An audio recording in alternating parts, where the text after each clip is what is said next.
Hi guys, welcome back to Tom Mods Things. Today I've got a shiny box of goodness.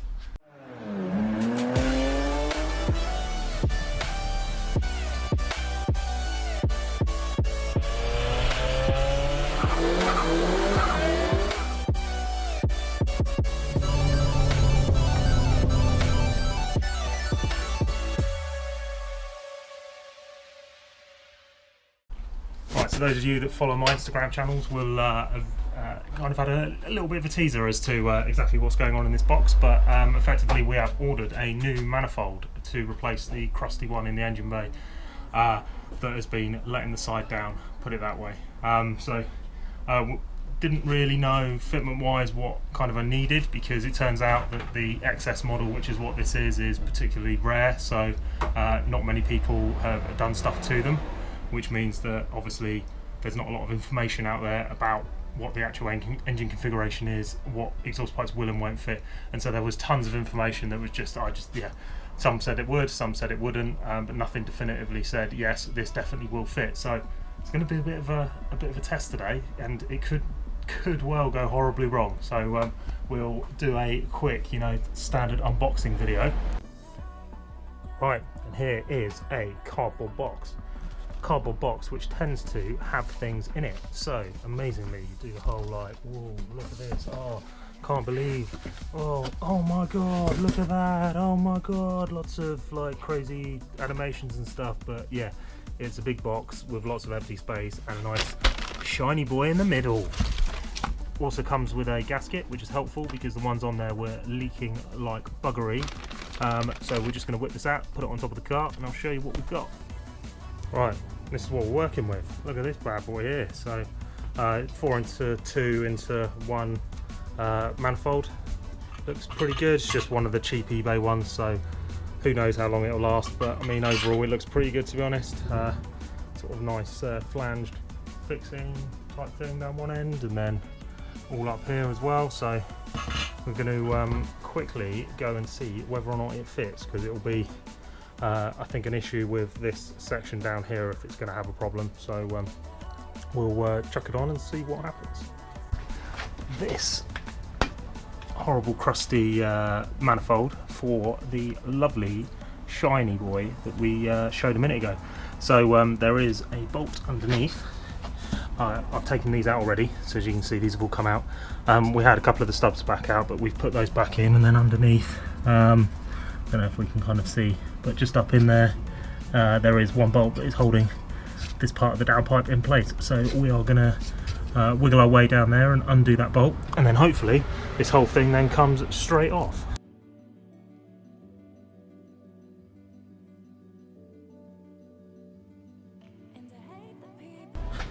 Boom, there we go. Old crusty thing, straight out. Job done, not too bad. Looking like it's been a little bit battered on this underside, to be perfectly honest, but that is unsurprising considering how low this thing is. So what we're going to do now is just going to go and grab the old shiny boy, clean up this area here, because obviously the gasket's looking a bit crusty, and then we can whip the new one back on. A few moments later.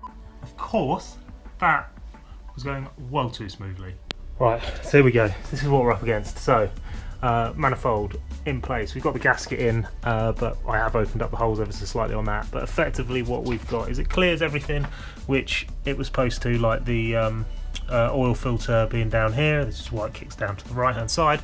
All kind of looks like it fits underneath, and everything kind of looks pretty good, apart from the fact that these bolt holes on here match up, don't match up, don't match up. So it's like this is almost shorter than the actual fixation points on the actual block itself. So anyway, so it's not end of world, but it is slightly frustrating. So what we're going to do is we're going to need to open up these holes, so come out slightly towards, as you see it now, on the right hand side of the camera. Same with this one and the bottom ones, and then on these ones open them up on the left ever so slightly, just to give a little bit more clearance to allow them to kind of sit in a bit further like they're supposed to. So anyway, it's looking, I think as you can agree, but it'll look pretty damn good when it's done. Nice and shiny in there, but yeah, inevitable. It's always going to happen, wasn't it? Always car stuff. Right, and there we go. As with all car stuff, nothing ever goes down smoothly, so we had to do a little bit of fiddling around with this, hence the need for the best tool in the garage, the old trusty whack it and see what happens. So we've had to open up some of the holes, as I said earlier in the video. So these top ones needed to open up, these ones ever so slightly left and right, and then the bottom ones the same, left one, right one, opened up, two in the middle sort of slotted. Got absolutely no idea why. I've been told by a couple of people when I posted it up that they've run into the same issue with exhaust pipes in the past, but that's now definitely on there.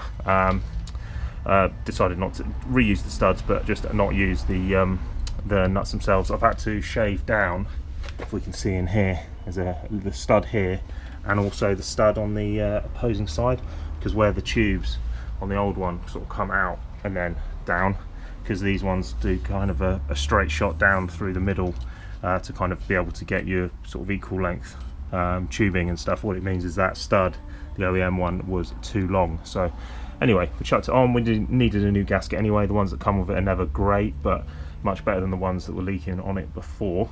So what we can now start to do, now that this is in place, is we can start to put the radiator and the whole front end of the car back together, which is going to be really exciting. So going to crack on and see if we can get that radiator on now, and then potentially the front, and then I'll show you guys when we get back to it. There we go, guys, stuff's starting to go back together. So new radiator back in again. I don't know whether it needs a shroud, to be honest, because it's a totally different radiator to the original one. The original one was only a single one that came down here, but absolutely rotten through, so we've just got rid of it. We kind of took some of the brackets off, which I'll need to tidy up a little bit because they're looking sort of a little bit rough around the edges, and we had to do a little bit of modding around here, but we'll just have to wait and see where we're about to effectively cut the pipe, shorten it, and then sort of join it back together around this point here. So fingers crossed it doesn't leak, but we'll see anyway. And then yeah, there's some fixings that we'll need to replace as well, but it's looking like it should go in and stuff. And then yeah, we'll get another clamp around this in a sec, and then that's that pipe done. And then yeah, I reckon we're getting pretty close to be able to actually start mounting pieces back on again. I cannot remember where this thing went though, so we'll have to work out where that is. Oh, and I need to put the O2 sensor back in, so yeah, I'll do that before I forget as well, because no doubt I would forget. But yeah, looking pretty good. I think we'll probably do something funny with the front of this anyway, and maybe make a stencil up and then just sort of do a black spray thing on the front, just to, you know, just a bit of a laugh really, more than anything. But yeah, it's starting to come together.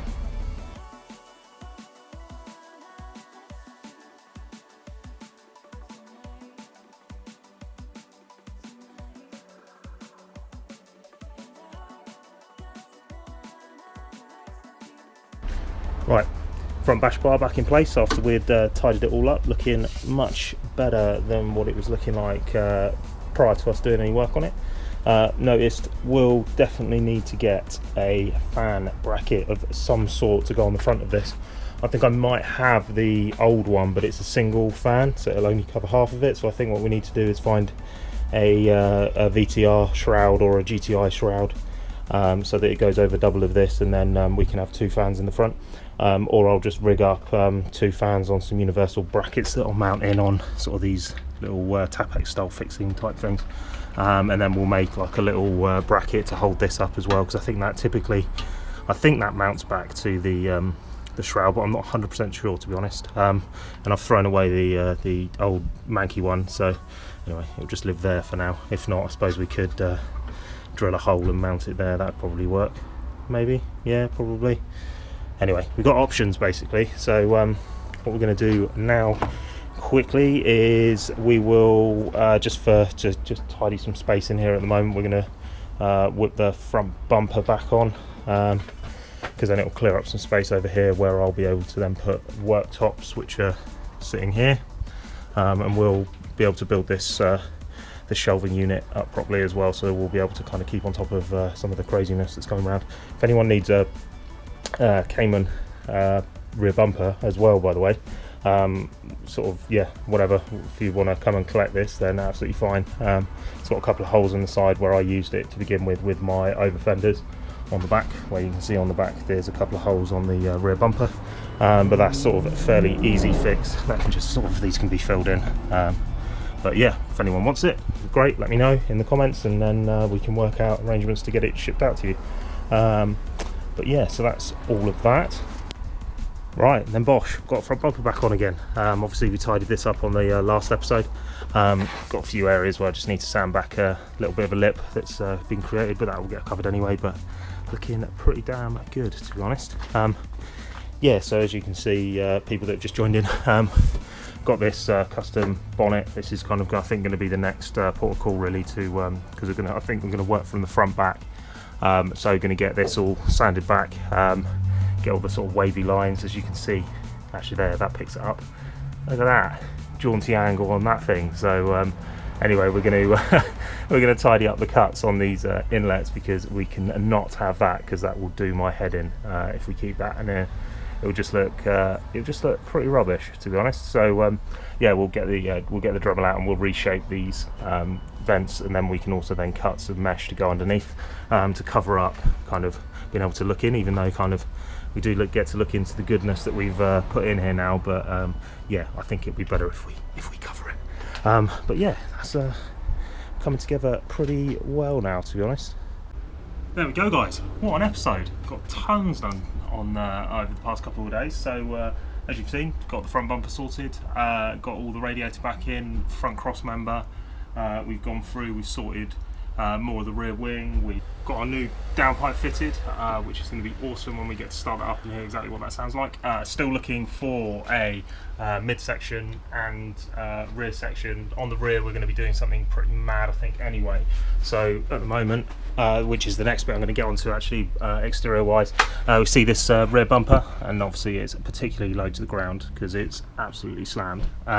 So what I'm thinking is, I'm not 100% keen on this centre bit, so I'm thinking if we lock this up here, so it then carries all the way along and then back down the other side, then it leaves us a nice big opening in the middle for something really, really stupid, like I don't know, like let's just say 6 exhaust pipes across the bottom, or something like ridiculous, or big ones just coming out at an angle on each side, so like a big V shape, or even we do something like we had the 4 on the Pulgani, and we just go with 4 absolutely sort of baby eaters on the back that you sort of just all the way across, and something just pretty mental. So even though we do need a rear section on this, I think we can probably get away with just getting a midsection, and then we can take it over to Infinity and go and talk to them about another crazy idea that we come up with. So yeah, as I say, cheers for watching the episode, guys.